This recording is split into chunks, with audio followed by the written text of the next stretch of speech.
오늘 우리에게 주신 말씀은 신약성경 마태복음 27장 45절에서 50절 말씀입니다. 한 목소리로 합독하도록 하겠습니다. 시작.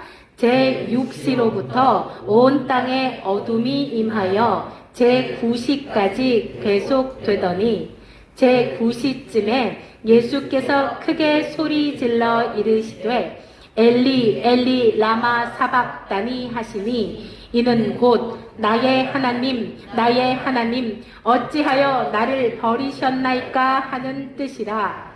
거기 섰던 자 중 어떤 이들이 듣고 이르되 이 사람이 엘리야를 부른다 하고 그 중에 한 사람이 곧 달려가서 해면을 가져다가 신 포도주에 적시어 갈대에 꿰어 마시게 하거늘 그 남은 사람들이 이르되 가만두라 엘리야가 와서 그를 구원하나 보자 하더라. 예수께서 다시 크게 소리 지르시고 영혼이 떠나심이라. 아멘. 오늘은 왜 하필 나입니까? 라는 제목의 말씀으로 박철수 목사님께서 말씀 전해주시겠습니다. 오늘 본문이 지금 우리 짧게 읽었는데 사실은 오늘 설교가 마태복음 27장 27절부터 이제 설교 본문에 이제 포함이 됩니다. 지난주에 우리가 이제 빌라도가 예수님을 유대인들에게 넘겨줬죠. 그 사람이 크게 두 가지 부류가 있다. 하나는 세상에 속한 사람, 또 하나는 그리스도에 속한 사람. 이 두 부류가 있는데 세상에 속한 사람도 또다시 셋으로 나눌 수가 있다.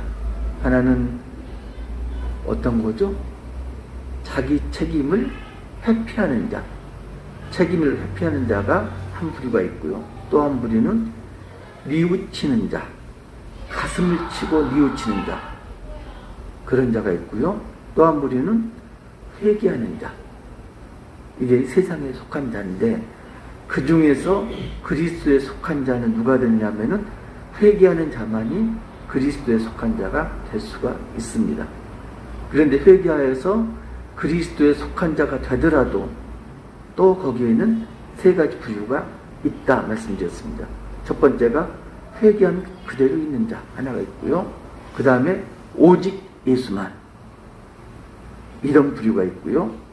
마지막이 우리가 추구해야 될 그런 부류가 하나님 사랑, 이웃 사랑. 그러니까 오직 예수만 그게 이제 행동으로 표현된 게 이웃 사랑이죠. 그러니까 이웃 사랑까지 미쳐야지 비로소 예수님께서 원하시는 그런 사람이 된다. 그런 말씀을 드렸습니다. 근데 빌라도는 보면은 책임을 회피하는 자, 지극히 세상에 속한 자였습니다. 그래서 빌라도가 어떻게 했나요? 예수님이 죄가 없는 걸 알았습니다. 그리고 수차례 강변합니다. 나는 죄를 찾지 못하였다. 예수는 무죄하다. 이제 복음서 전체를 보면은 대략 3번에서 5번 정도, 학자에 따라서 5번까지 이야기를 합니다. 이렇게 무죄한 걸 자기가 이야기를 합니다. 그럼에도 결국 판결은 어떻게 내리냐? 판결은 정치적인 협상을 합니다. 자기 총독 자리를 유지하기 위해서 유대인들의 비위를 거스르지 않는 판결을 합니다. 유대인들이 원하는 대로 십자가 처형에 넘겨줍니다. 그리고 뭘 하나요? 나는 책임이 없으니까 그 뒷감당은 너희들이 전부 차지하라. 이렇게 자기는 발을 뺍니다. 그래서 예수님이 드디어 빌라도 판결에 의해서 유대인들에게 넘겨집니다. 오늘은 이제 본문이 넘겨진 다음부터 일입니다. 이미 채찍질형을 당했고요. 희롱을 당했고요. 침뱉음, 뺨 때림, 모든 모욕을 당하신 예수님이 군인들 손에 넘겨진 다음에 다시금 희롱하는 장면입니다. 머리에 뭘 씌웠다고요? 가신 면류관. 옷을 벗기고 자색 옷을 입혔고요.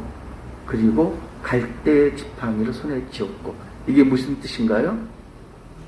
관이란 건 임금이 쓰는 거잖아요. 면류관. 멸류관 대신에 가시관, 조롱하는 거죠. 그리고 빨간색이에요. 홍색 자색 옷은 누가 입나요? 고귀한 자들, 왕이 입는 옷. 그래서 진짜로 자색 옷이 아니고 그 당시 군병들이 입던 옷이 붉은 계열 옷이었대요. 그래서 그걸 입혔고, 그 다음에 임금이 손에 쥐는 주홀 그러잖아요. 그거 대신에 갈대를 쥐어줬고, 뭔가요? 완전히 임금인데 도롱거리 임금을 만든 거죠. 그리고 뭘 하나요? 무릎을 꿇고 경배를 합니다. 완전히 희극화시키는 거죠. 예수를 조롱하고 희롱하는. 그런 다음에 이제 골고다를 향하여서 예수를 끌고 갑니다. 그냥 끌고 가는 게 아니고요. 십자가를 지워서 끌고 갑니다. 건강한 상태에서도 십자가를 지고 가려면 힘든데 혹시 몇 킬로 정도 되는지 아시나요? 십자가 가로대, 세로대 합쳐가지고 약 70kg 정도 나간대요.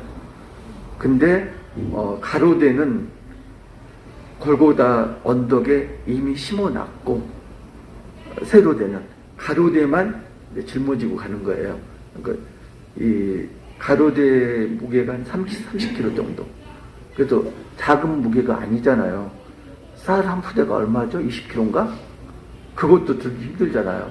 근데 30kg를 그것도 채찍질 당하고 고문당하고 이래가지고 기진맥진한 상황에서 지고 갑니다. 그런데 아이러니한 게 유대인들하고 백성들 무리들이 그 예수님하고 두 강도 십자가를 진 세 사람 뒤를 따르죠. 따르는 게요, 백성의 무리가 있고 그 다음에 예수님을 섬기던 여인의 무리가 있고요. 두 무리가 지금 예수님 뒤를 따릅니다. 그런데 예수님이 이미 기진맥진해가지고 십자가를 지고 계속 넘어지죠. 채찍질을 해도 넘어지고 그러니까 어떻게 하나요? 로마 군병이 봅니다. 주위를 보다가 가까이에 있는 힘쓸만한 사람을 찾는 거죠. 그때 누구하고 눈이 마주쳤다? 구레네 사람 시몬하고 눈이 마주쳤습니다. 당시 로마 군인들은 식민지 사람들을 징집해서 사용할 권리가 있었습니다. 그래서 지적을 하면은 아무 소리 못하고 일을 해야 됐던 거죠. 그러니까 구레네 사람 시몬이 예수님 대신에 십자가를 치고 골고다 언덕을 향해서 갑니다. 제3시, 30이 몇이나 될까요? 보통 로마 시간 플러스, 사실은 로마 시간도 아닌데 로마가 이제 통해서 쓰는데 기준은 달라요. 유대에 쓰던 그 시간은 그 시간에다 플러스 6을 하면은 현대 시간이 돼요. 그러니까 제3시 그러면은 9시, 그럼 0시 그러면은 6시, 아침 6시가 0시고요. 제3시 하면 9시예요. 생각을 해보세요. 밤새 예수님이 신문을 받았어요. 왔다 갔다 하면서 신문을 받았잖아요. 여기서 우리가 정말로 잘못된 게 뭐냐면은 죄인들의 신문은 낮에 이루어져야 된다. 이렇게 되어 있대요. 낮에만 신문을 할 수 있다. 근데 지금 밤에 신문을 한 거거든요. 그럼 불법이에요. 거기다가 사형 판결은 당일에 내릴 수 없다. 그러니까 이건 숙고를 해야 되기 때문에, 생각을 많이 해야 되기 때문에 사형 판결은 당일에 내릴 수 없다. 둘 다 어긴 거예요. 그래서 당일에 사형 판결을 내리면은 예수님 처형이 안 되잖아요. 그래서 편법을 써야 돼요. 그러면은 저녁에 신문한 것도 편법이고 판결 자체도 저녁에, 그러니까 아침 6시 되기 이전, 0시 되기 이전에 판결이 내린 거죠. 그러면은 0시 지나서 1시가 되면 하루가 지나가잖아요. 그러면은 사형을 해도 된다. 계속 편법을 쓰고 있는 거예요, 지금. 그래서 아침부터 예수님 십자가를 지고 골고다를 오른 거죠. 그래서 십자가 형을 당한 게 몇 시? 제3시. 플러스 6 하니까 9시에 예수님이 십자가에 못이 박혔습니다. 그리고 군병들이 뭘 하나요? 예수님 옷을 가지고 제비를 뽑고 있습니다. 어느 걸 내가 갖고 속옷은 누가 가질지 제비를 뽑는 거고, 매달린 예수님하고 강도들을 보고 사람들이 조롱하죠. 특별히 예수님이 어디 매달렸나요? 중간에. 행악자라고 나오는데 두 행악자 중간에 예수님이 매달렸습니다. 중간에 매달렸다는 건 어떤 의미인가요? 가장 큰 죄인이다. 죄인의 괴수다. 그런 뜻이잖아요. 그래서 예수님을 지나가던 사람들, 그리고 따라왔던 무리들, 유대인들이 모두 조롱하죠. 내가 정말로 하나님의 아들이거든. 내려와라. 십자가에서 내려와라. 내가 하나님의 아들이거든. 너를 구원하라. 심지어는 양옆에 매달린 강도들도 조롱을 하죠. 예수님이 기도를 하십니다. 아버지, 저들을 용서하여 주옵소서. 자기들이 하는 일을 자기들이 모릅니다. 그때 두 강도 중에 한 명이 회심을 합니다.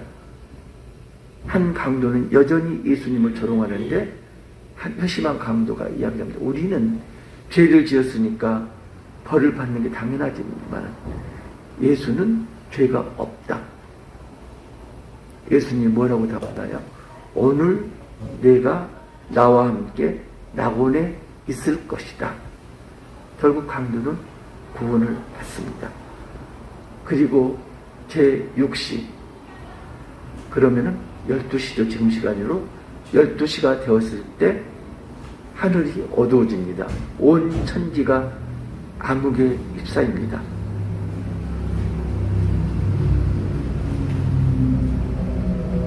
어떤 일들이 벌어지고 있을까요? 예수님 3시간째 매달려 있는 거고, 그때부터 하늘이 어두워지기 시작합니다. 뭔가 조짐이 일어나고 있습니다. 조롱하는 사람들이 더 이상 조롱을 했을까요? 아닐 겁니다. 불안한 마음을 가지고 보고 있을 겁니다. 예수님이 엘리 엘리 라마 사박다니, 나의 하나님 나의 하나님. 그죠?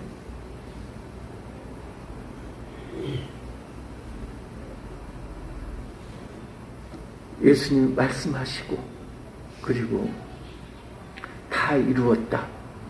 그리고 내 영혼을 아버지께 부탁합니다. 최후 기도를 하시고 숨을 거뒀습니다. 그때가 몇 시? 제9시. 그러면은 오후 3시죠? 네, 오후 3시. 예수님이 숨을 거두자 어떤 일이 일어난가요? 지진이 일어나고 휘장이 위에서부터 아래까지 찢어지고, 특별히 마태복음을 보면은 예루살렘에 있는 무덤들이 열리고 잠자던 자들이 다수가 일어났다. 그래서 예수님 부활 후에 자기가 아는 많은 사람들에게 보였다. 이야기를 그렇게 하고 있습니다. 그때 백부장이 이야기를 하죠. 그걸 지켜보던 백부장이 정말로 하나님의 아들이었다. 백부장만 그런 게 아니고 군인들도 두려워 떨며 그걸 봤고요. 또 무리들도, 백성의 무리들도 가슴을 치면서 돌아갔다. 이렇게 기록하고 있습니다. 우리가 여기서 한 가지 생각할 게, 자, 그러면은 왜 예수님이 돌아가셨나? 십자가에서 돌아가셨나? 우리가 너무나도 잘 알게, 우리 죄를 위해서 예수님이 십자가에 돌아가셨다. 우리 초등학생도 그건 알잖아요. 그러면은 예수님이 돌아가셨는데, 돌아가셨으면은 모든 사람이 다 구원을 받는가? 이걸 한번 생각을 해봐야 됩니다. 특별히 오늘 본문에서 세 사람을 가지고 한번 우리가 이야기를 나눠보기로 하겠습니다. 첫 번째는 구레네 사람 시몬. 구레네가 어디가 있나요? 아프리카 지역인데 지금의 리비아 지역이 구레네였다고 합니다. 그러니까 예루살렘에서 거리가 약 800km, 백두산에서 부산까지가 약 800km라고 그러대요. 서울에서 부산까지가 400km니까 왕복, 부산까지 왕복하면은 400km, 800km. 그 거리를 구레네 사람 시몬은 예루살렘을 향해서 걸어왔습니다. 왜요? 6월절에 참석하기 위해서. 그러니까 경건한 유대인들은 일생에 한 번은 예루살렘을 방문해야 된다. 그리고 예루살렘, 유대에 사는 사람들은 매해 한 번 아니면 명절 때마다 방문을 해야 된다. 그래서 구레네 사람 시몬은 경건한 디아스포라 유대인이었을 거다. 이렇게 추측을 합니다. 그런데 구레네 사람 시몬이 누구냐면은 알렉산더와 루포의 아버지 이렇게 돼 있어요. 근데 알렉산더하고 루포가 어디서 또 나오냐면은 사도행전에 이제 알렉산더하고 루포가 나오는데 초대교회의 지도자로 루포가 언급됩니다. 한번 볼까요? 로마서 16장 13절 보면요. 주 안에서 택하심을 입은 루포와 그의 어머니에게 문안하라. 그의 어머니는 곧 내 어머니니라. 사도 바울이 루포의 어머니를 누구라고요? 내 어머니라고까지 이야기할 정도로 루포가 초대교회의 지도자였습니다. 그러니까 뭔가요? 구레네 사람 시몬은 지금 성지 순례차 예루살렘에 왔는데 짧은 거리가 아니잖아요. 아주 먼 거리. 지금 같으면 뭐 몇 시간이면 왔다 갔다 하겠지만은 그 당시에는 주로 도보로 했을 거니까 길이 뭐 지금처럼 포장되지도 않았을 거고 구불구불 산길도 갔을 거고 강도 건넜을 거고 어떤 때는 재수가 없으면은 강도도 당했을 거고 대략적으로 두세 달은 걸렸을 것 같아요. 그 길을 왔습니다. 기대에 부풀어서 예루살렘 성전에 예배를 드린다. 왔는데 지금 사형수 무리가 십자가를 지고 갑니다. 좀 더 자세히 보기 위해서 사형수들 가까이 다가갑니다. 우리가 이제 흔히 그런 동영상 봤잖아요. 두 아이들 데리고 이렇게 가는 동영상 못 보셨어요? 나중에 한번 봐야 되겠네. 두 아들을 데리고 같이 갔을 거다 이렇게 여깁니다. 그러면은 아마도 이렇게 이야기하지 않았을 거다.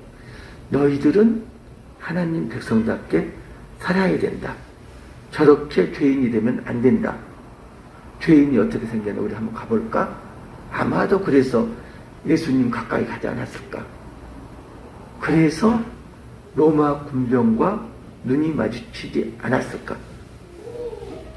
구레네 사람 시몬이 왜 하필 그때 거기에 있었을까요?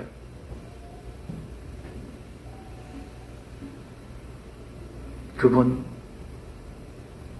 시몬의 뜻만은 아니죠. 그죠? 거기 있었던 건 하나님의 때이기 때문에 시몬이 거기 있었던 거죠. 구레네 사람 시몬이 십자가를 지려고 자발해서 십자가를 진 건 아니죠. 억지로 떠맡겨졌기 때문에 십자가를 진 거죠. 즐거운 마음이 전혀 아니죠. 왜 내게 이런 고통을, 왜 내가 이런 고난을 당해야 됩니까? 얼마나 원망하면서 십자가를 졌겠어요. 왜 남긴가? 다른 사람도 많은데 왜 하필 이때에 나를 선택하셨습니까? 원망하면서 십자가를 졌을 겁니다. 그런데 아들들이 어떻게 됐다고요? 초대교회의 지도자가 되었습니다. 두 번째 봐야 될 사람이 십자가에 매달렸던 회심한 강도. 아마도 두 강도는 풀려난 바라바하고 한패였을 가능성이 많습니다. 바라바가 최고 지도자고 두 사람은 그 다음 지도자. 폭력혁명을 일으키던 그 우두머리들을, 지도자들을 모아서 처형을 하려고 그랬는데 군중들이 바라바를 원해서 바라바를 석방한 거죠. 그리고 대신에 나머지 두 사람은 십자가형을 당합니다. 그러면 이 사람들 지금 심정이 어떻다? 내가 잘못했으니까 십자가가 마땅해. 이런 상황은 아닌 거죠. 나는 왜 석방 안 하고 바라바만 석방해 줬나? 이런 원망도 있을 수 있는 그런 상황입니다. 그런데 십자가에 아무 죄 없이 달리신 예수님이 십자가의 못을 박는 사람들을 위해서, 자신을 해코지한 사람들을 위해서 기도하는 걸 듣고 그 중에 한 명이 심한 겁니다. 오늘 내가 나와 함께 낙원에 있으리라. 세 번째 사람은 백부장입니다. 백부장은 이방인입니다. 그죠? 로마 백부장. 이방인인데 이 사람은 아마도 그 일을 맡기 싫었을 겁니다. 그렇지만 자기가 맡은 일이니까 어쩔 수 없이 자기가 맡았겠죠. 그러면서도 어떤 생각을 했을까요? 십자가 달린 행악자나 군중들이나 도토리 키재기다. 너희들은 어차피 사람 노릇하지 못하는 식민지인이다. 이런 생각을 하고 있지 않았을까요? 그래서 십자가에 있는 예수님을 조롱하고 그리고 업신여기는 모욕하는 그런 군중들을 제지하지 않았고, 그죠? 그리고 군병들이 원래 이제 관리했다고 그래요. 죄인들의 옷을 이렇게 가지는 게 관리했다고 그러는데, 관리지만은 그걸 저지시키지 않고 허용을 했고, 그냥 손 놓고 본 거죠, 모든 걸. 그래서 언제 예수님이 숨이 멎고, 그때서야 비로소 예수님이 하나님의 아들이라 고백을 하죠. 그런데요, 이 세 사람을 보면은 하나님의 아들이 예수님이다. 예수님이 하나님의 아들이면 눈으로 목격한 백부장 그리고 군인들, 이 사람들은 구원을 받았을까요?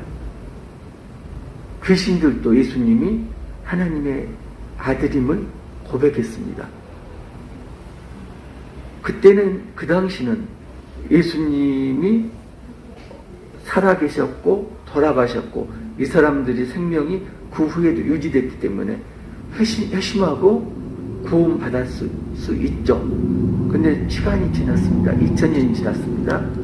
우리는 압니다. 예수님이 우리 죄를 위해서 돌아가신 걸 아는데, 자, 우리 입장이 지금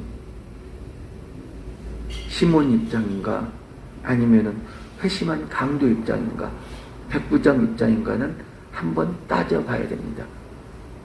여러분들 입장이 시몬 입장에서요, 왜 나만 이렇게 고난을 겪게 만드십니까? 왜 하필 이때 이 일을 저한테 하라고 하십니까? 왜 하필 나만 저 사람과 사이좋게 지내게 만드십니까? 왜 저 사람을 내가 참고 용서해야 됩니까? 왜 내가 해야 됩니까? 이 일은 남이고도 할 사람이 많잖아요. 왜 나만 시켜요? 왜 나만 공경에 처하게 만드십니까? 우리 하나님 원망하잖아요. 그런데 반대로 생각하면 이때가 바로 구레네 사람 시몬이 로마 병정하고 눈이 마주친 순간입니다. 바로 구원의 순간입니다. 고난의 순간이 구원의 순간입니다. 만약에 우리 상황이 두 강도 중에 한 사람, 십자가에 매달린 강도의 상황이라면 회심한 강도처럼 될 수가 있을까요? 없을까요? 거의 없다고 봅니다. 왜냐하면은 지금 구레네 사람 시몬 상황이었다가 곧바로 십자가상의 강도 상황으로 변할 수도 있습니다. 교통사고로 당할 수도 있고요. 잠자다가 하늘나라 갈 수도 있고요. 그러면은 선택 기회가 없습니다. 그런 사람들 많이 보거든요. 성경에도 나오죠. 한 부자가 풍년이 들었어요. 그래서 고민을 합니다. 자, 창고를 더 크게 지어야지. 그런데 어떻게 됐나요? 그날 밤에 하나님이 그 부자를 데려가셨습니다. 풍년이 무슨 소용이에요? 그죠? 백부장이라면은, 우리 입장이 백부장이라면은, 예수님이 하나님의 아들임을 내가 고백했어요. 근데 그게 언제다? 재림 때예요. 예수님 재림 때. 그러면은 그때 고백한 건 아무 소용이 없는 거죠. 예수님이 재림할 때인데 지금 심판받는 건 그 이전 상황 가지고 심판을 받는 거잖아요. 결국은 우리가 구원을 언제 받는다고요? 구련의 심은 상황일 때 구원을 받을 수가 있습니다. 로마 병정이 눈을 돌리는데 그 눈길을 피해가지고 눈이 마주치지 않도록 노력한다면 우리는 구원받을 수 있는 기회를 놓쳐버리는지도 모릅니다. 오늘 내가 힘들다고 그래서 하나님 왜 나만 못 살게 구세요? 나 아니고 쟤 좀 못 살게 구세요. 나 아니고 쟤 좀 시키세요. 온누리교회에서 제가 성겼던 이야기는 못하고요. 출석할 때.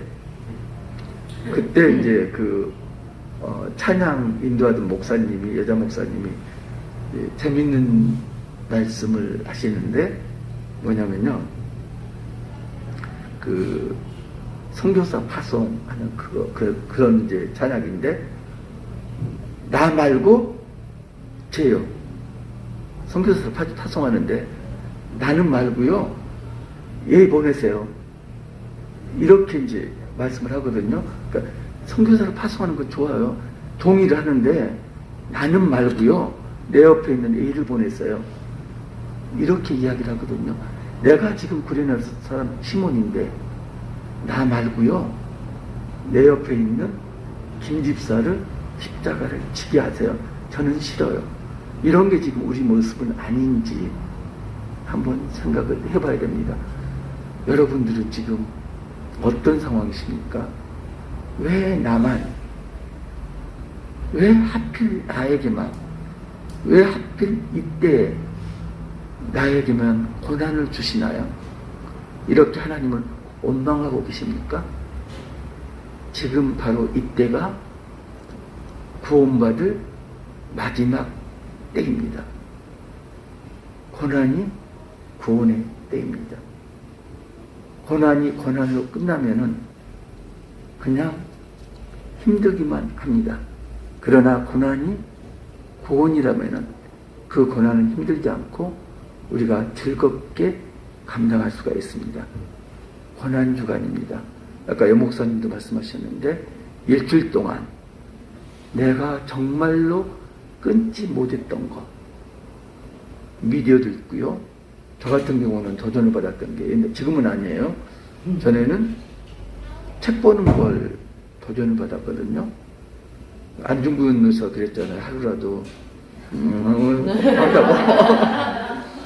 하루라도 책을 보지 않으면은 혀에 가시가 돋는 게 아니고 눈에 가시가 돋아가지고 책을 안 보는 게 정말로 밥을 안 먹는 것보다 힘들었어요. 그래서 지금은 그래 덜 하는데 그때는 온 집안 곳곳에 책이 널려 있었어요. 그래서 아무 데 앉아도 책을 볼 수 있게끔. 책을 안 보더라도 책 몇 권은 주위에 있어야지 마음이 편안해지는 그런 때였는데 미디어 금식보다도 책 금식이 가장 힘들었고요. 두 번째가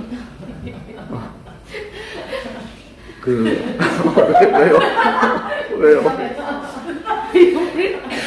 그 다음에가 이제 저는 이제 원래 두 끼를 먹으니까 한 끼 금식하는 게 힘들었고, 그러니까 한 끼 금식한다는 이야기는 결국은 한 끼만 먹는다는 거니까. 근데 그게 힘들었고요. 나머지는 뭐가 또 힘들게 있었나요? 아무튼 이제 그게 힘들더라고요. TV는 뭐 안 본 지 몇 년 됐으니까 뭐 보는 게 더 힘들 거고. 아무튼 일주일 동안 본인이 가장 끊기 어려운 거. 아까 다이어트 이야기가 나왔는데 다이어트 목적으로 금식은 하지 마십시오. 금식해서 그 결과가 체중 감소로 나타나는 건 좋아요. 근데 목표가 다이어트에 두시면 안 돼요. 목표는 뭔가요? 예수님을 바라보는 게 목표고요. 체중 감소도 목표가 되다면 체중 자체가 주님이 되어버려요. 살림. 이렇게 되니까 다이어트를 목표로 다이어트를 하시면 안 되고요. 금식을 뭘 해야 된다? 두 가지가 있어요. 금식할 때. 이제 어떤 교회는 그 한 끼 비용을 책정을 해요. 10,000원이면 10,000원 책정해가지고 그걸 헌금으로 뭐 북한을 보낸다든가 이런 게 하나가 있고요. 또 하나는 그냥 굶어보세요. 굶어보시면은 뭔가 또 배고팠구나. 그거라도 남을 거 아니에요. 굶었더니 배가 고프더라. 그런 거라도 남으면은 그것도 추억이니까 한번 해보시고요. 나는 굶는 게 전혀 괴롭지 않아. 그런 분들은 정말로 자기가 좋아하는 거 하나씩 금식을 해보시기 바랍니다. 분명하게 일주일만 하면요. 삶이 변화가 됩니다. 그리고 그걸 제어를 할 수가 있게 됩니다. 중요한 게 뭐냐면은 우리가 이제 잘못 생각하는 게 내가 어떤 걸 결심하고 바로 그걸 끊었다. 굉장히 내가 자제력이 있다. 이렇게 생각하는데 심리학적으로 보면 절대 그렇지 않다. 내가 결심한 즉시 행동을 절제를 했다. 그건 절제가 아니고 비겁하다. 이렇게 이야기를 하더라고요. 그러니까 내가 바둑을 좋아하는데 바둑이 백해무익해 안 둬야지. 그리고 하루아침에 바둑을 끊었다. 이러면은 그건 절제력이 있는 게 아니다. 낚시를 좋아하는데 낚시를 하루아침에 안 가기로 결정하고 안 갔다. 그건 절제력이 있는 게 아니다. 이렇게 이야기를 합니다. 정말로 절제력이 있다면은 그걸 즐기고 그리고 중단하고 이걸 컨트롤할 수가 있다. 그런데 컨트롤을 못하기 때문에 극단적으로 끊어버린 거다. 이렇게 해석을 하더라고요. 장본인이 저거든요. 그래서 절제력도 생겨납니다. 그게 한번 미디어가 됐든지 저처럼 책이 됐든지 그리고 송영희 집사님처럼 한 끼 금식이 됐든지 이제 자꾸 해보시면 일주일 뒤에 어떤 간증이 나올지 않을까 이렇게 생각이 됩니다. 손잡고 가는 교회 우리 가족 여러분 일주일 동안 예수님의 고난의 발자취를 따라가면서 우리가 좀 더 경건하게 주님을 묵상하는 그런 한 주간이 되었으면 좋겠습니다. 그러기를 축복합니다.